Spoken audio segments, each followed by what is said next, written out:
नमस्कार दोस्तों, welcome to Uttar Pradesh job IQ. तो दोस्तों, बच्चों में कुछ यूट्यूब चैनल्स या फिर बच्चों की जो कम्युनिटी है उसमें भी ये भ्रम फैलाया जा रहा है कि अभी जो माध्यमिक वाला एक नोटिस वायरल हुआ था, ठीक है, कि जो स्कूलों में और स्वास्थ्य विभाग में बाबुओं की भर्ती होगी, जैसा कि उसमें 50% अंकों का कहा गया था कि पैट में जिन अभ्यर्थियों के 50% अंक होंगे उनको इस भर्ती में शामिल किया जाएगा।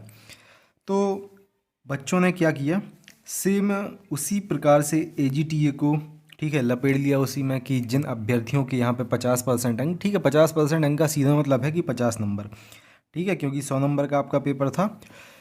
तो कुछ अभ्यर्थियों ने, साथ ही साथ कुछ चैनल्स ने सीधा इसको यही लपेट दिया कि चलिए अब ऐसा होगा कि जिन अभ्यर्थियों के 50% अंक होंगे सिर्फ उनको ही आपकी जो मुख्य परीक्षा होगी एजीटीए और केंद्र सुपरवाइज़र की, उसमें बैठाला जाएगा। तो इससे रिलेटेड हम लोग डिस्कस करेंगे। साथ ही साथ दोस्तों देखो क्या है कि पिछली बार जो अपनी पिछली भर्ती हुई थी 2018 में, जो फॉर्म आए थे, कुछ गलतियां की थी बच्चों ने, ठीक है, जिनका खामियाजा उनको भुगतना पड़ा था उनके रिजल्ट में। तो डिस्कस करेंगे कि आपको आपका जो आपकी प्रिपरेशन है किस हिसाब से स्टार्ट करनी है और आपका जो फॉर्म है कब तक एक्सपेक्टेड है कि निकल सकता है। तो डिटेल में हम लोग डिस्कस करेंगे। साथ ही साथ मैं आशा करता हूँ कि आप सभी लोग सबसे पहले चैनल को सब्सक्राइब ज़रूर कर लें। अगर आप लोग एजीटी और गन्ना पर्यवेक्षक परीक्षा की तैयारी कर रहे हैं तो सबसे इम्पोर्टेंट जो भी अपडेट्स रहेंगे आपको सबसे पहले उत्तर प्रदेश जॉब आईक्यू पे हम लोग प्रदान करने का यहाँ पे प्रयास करेंगे। और डिस्क्रिप्शन में आपको हमारा जो व्हाट्सअप ग्रुप है उसकी लिंक भी मिल जाएगी और हमारी टेलीग्राम ग्रुप की लिंक मिल जाएगी, तो आप उसको भी अगर ज्वाइन करना चाहें ज्वाइन कर सकते हैं and Uttar Pradesh job IQ से जुड़ सकते हैं। चलिए स्टार्ट करते हैं दोस्तों। सबसे पहले बात कर लेते हैं कि क्या 50% अंक, ठीक है, यानी कि 50 नंबर वालों को ही आपकी जो मुख्य परीक्षा होनी है एजीटीए की और केंद्र सुपरवाइज़र की उसमें बैठाला जाएगा। तो भाई ये बिल्कुल रॉन्ग है, ठीक है। अगर आप लोग गिनती करते हैं जो बाबुओं की भर्ती है उसकी एजीटीए से, तो ये बिल्कुल गलत है, क्योंकि देखिए एजीटीए आपकी कोई 12th पास वाली वैकेंसी तो है नहीं कि बस आपने 12th पास कर ली और बस आप एजीटीए में अप्लाई कर पाओगे। ये बिल्कुल अलग है, आपको ग्रेजुएशन करनी पड़ेगी एग्रीकल्चर या फिर इसके समकक्ष जो भी, ठीक है, स्ट्रीम्स होती हैं उसमें, और उसके बाद आप परीक्षा दे पाते हैं एजीटीए की। और ये जो भर्ती आई के बारे में बात चल रही थी जो बाबू वाली, उसमें क्या है, 12th क्वालिफाई आपको करना है, उसके बाद ट्रिपल सी भी उसमें अनिवार्य है, साथ ही साथ आपका फिर टाइपिंग टेस्ट भी होगा, ठीक है। और अगर हम लोग बात करें एजीटीए के जिन अभ्यर्थियों ने पैट एग्ज़ाम दिया है, तो अगर आप लोग 50% अंक आयोग मानने लगे तब भाई वैकेंसी बिना पेपर की फिल करा ली जाएंगी। ऐसा मुझे नंबर जो डाटा है, ठीक है, स्टूडेंट्स के द्वारा जो अपने नंबर बताए जाते हैं उसमें देखने को मिलता है। लगभग अगर 42,000 बच्चों ने एग्ज़ाम दिया है तो इसमें से मुश्किल से 5,000 ही अभ्यर्थी होंगे, ठीक है, जिनका 50 नंबर से ज़्यादा है, ठीक है। पैट में जिन अभ्यर्थियों ने 50 नंबर से ज़्यादा प्राप्त किए हैं मुश्किल से वो 5,000 की समथिंग ही होंगे, ठीक है। लेकिन पेपर अभी जो आपके पास वैकेंसी हैं, जैसा कि कैलेंडर में बताया गया था, कंबाइंड आपके पास 2500 वैकेंसी हैं। अब चाहे एक साथ पेपर ही करा लिया जाए चाहे अलग अलग पेपर करा लिया जाए, लगभग 37,500 बच्चे आपकी मुख्य परीक्षा में यहाँ पे सम्मिलित होने हैं, ठीक है। अगर एक साथ पेपर होता है तो 37,500 और अलग अलग पेपर होता है तो लगभग 30,000 एजीटीए में तो बैठेंगे ही बैठेंगे, ठीक है। इससे कम आपकी परीक्षा में नहीं बैठेंगे। तो अपने दिमाग से ये भ्रम निकाल दो, ठीक है। कौन सा भ्रम, कि जिन अभ्यर्थियों के 50% अंक होंगे सिर्फ वही मुख्य परीक्षा में बैठ पाएंगे, ऐसा बिल्कुल भी नहीं होने वाला है।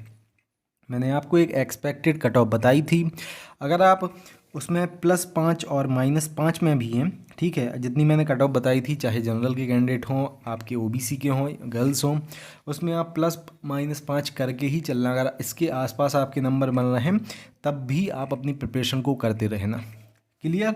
वरना जब वैकेंसी आएंगी, जब आपका नोटिफिकेशन आएगा तब आप थोड़े पछताने वाले हो। इसके बाद दोस्तों हम बात कर लेते हैं कि जो पिछले अभ्यर्थी थे जो 2018 में वैकेंसी आई थी, उन लोगों ने गलती क्या की थी। तो आपको पता होगा एजीटीए में यहाँ पे 200 क्वेश्चन पूछे जाते हैं, 400 नंबर का आपका पेपर होता है, 4 सेक्शन से क्वेश्चन आते हैं, यूँ कहिए 5 सेक्शन से क्वेश्चन आते हैं।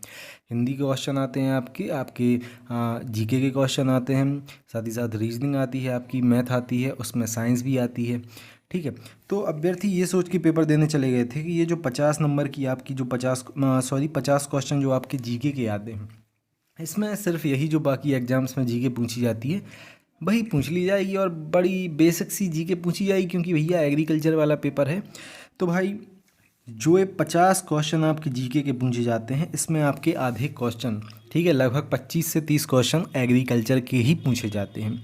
ठीक है, और मैथ के साथ जो आपकी साइंस के 25 क्वेश्चन पूछे जाते हैं, उसमें भी अगर 25 क्वेश्चन साइंस के पूछे गए तो उसमें से लगभग 15 क्वेश्चन किसी ना किसी प्रकार से एग्रीकल्चर से रिलेटेड रहते हैं। यानी ये मान के चलें आप कि ये जो 200 प्रश्न आपके पूछे जाते हैं, उसमें से लगभग 40 से 50 प्रश्न आपके एग्रीकल्चर के पहले से ही पूछे जाते हैं। ठीक है, और यही उत्तर है उन लोगों का जो लोग कह रहे हैं, अभी भी जो लोग कह रहे हैं कि सिलेबस चेंज हो जाएगा, भैया पहले से ही लगभग 50 प्रश्न एग्रीकल्चर के पूछे जाते हैं आपके इसमें। ठीक है, तो मेरा बस यही कहना है कि 99.99% यही चांस है कि आपका सिलेबस चेंज नहीं होगा। ठीक है, अगर आप एएनएम की भर्ती से इसका कंपैरिजन करते हैं तब भी ये गलत है, अगर आप जो बाबू वाली भर्ती है उससे कंपैरिजन करते हैं तब भी ये गलत है। ठीक है, 99.99% चांसेस हैं कि आपका सिलेबस चेंज नहीं होगा। और भाई 400 नंबर में से पिछली बार, ठीक है, दूसरी जब कट ऑफ आई थी तो वो 138 नंबर जनरल की बन गई थी। ठीक है, तो अगर एग्रीकल्चर आप रख लोगे तो जो आपका 400 नंबर होते हैं ना, इसमें से आपकी 100 नंबर कट ऑफ रखनी पड़ेगी आपको, यही हाल है। ठीक है, और यही बेटर है आप लोगों के लिए कि आपका जो सिलेबस है चेंज ना हो, क्योंकि जब सिलेबस आपका रीजनिंग रहती है, हिंदी रहती है, बाकी जो रहती हैं उसमें एक्यूरेसी बहुत ज़्यादा बढ़ जाती है। ठीक है, रीजनिंग में 50 क्वेश्चन आएंगे तो मैक्सिमम कैंडिडेट 40 तो उसमें सॉल्व कर ही लेंगे। अब एग्रीकल्चर में भाई साहब नेगेटिव मार्किंग रहती है इसमें 1/2 की। ठीक है, तब एक्यूरेसी आप एग्रीकल्चर में इतनी कहाँ से लाओगे।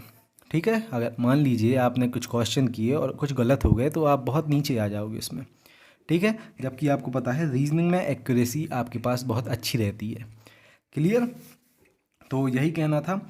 साथ ही साथ देखो, पिछले बार अभ्यर्थियों ने सबसे पहले तो एग्रीकल्चर को बिल्कुल नहीं पढ़ा था, सबसे पहला उनका नेगेटिव पॉइंट यही था एग्रीकल्चर में। फिर क्या किया, पेपर आया, उल्टे सीधे क्वेश्चन टिक किए, नेगेटिव मार्किंग थी 1/2 की। जिनका सिलेक्शन हो भी जाता अगर एग्रीकल्चर के अटैम्प्ट ना करते, वो भी जो कट ऑफ है उससे नीचे आ गए थे। क्लियर, तो सबसे पहले एग्रीकल्चर पे आप लोगों को फोकस करना है थोड़ा। उसके बाद 2 सब्जेक्ट में बता रहा हूँ, अगर इन 2 सब्जेक्ट्स पे भी आपने फोकस कर लिया थोड़ा तो एग्रीकल्चर टेक्निकल असिस्टेंट 100% क्वालिफाई कर लोगे। पहला है आपका यहाँ पे हिंदी, ठीक है, और दूसरा है यहाँ पे रीजनिंग। हिंदी, रीजनिंग और बेसिक एग्रीकल्चर इतना पढ़ लेना। बाकी किसी भी सब्जेक्ट पे ध्यान अगर ना भी दोगे तब भी आप, जब आपका फॉर्म आएगा, जब पेपर होगा, 100% एग्ज़ाम को क्वालिफाई यहाँ पे कर लोगे। क्लियर, चलिए, तो ये था। और मैं फिर से कह रहा हूँ 99.99% चांस है कि भाई सिलेबस चेंज नहीं होगा किसी भी कंडीशन में। अगर सिलेबस चेंज होता है तो मैं कह रहा हूँ कि 50 क्वेश्चन पहले से एग्रीकल्चर के आते हैं, इनके लिए तो आपको एग्रीकल्चर पढ़नी ही पड़ेगी।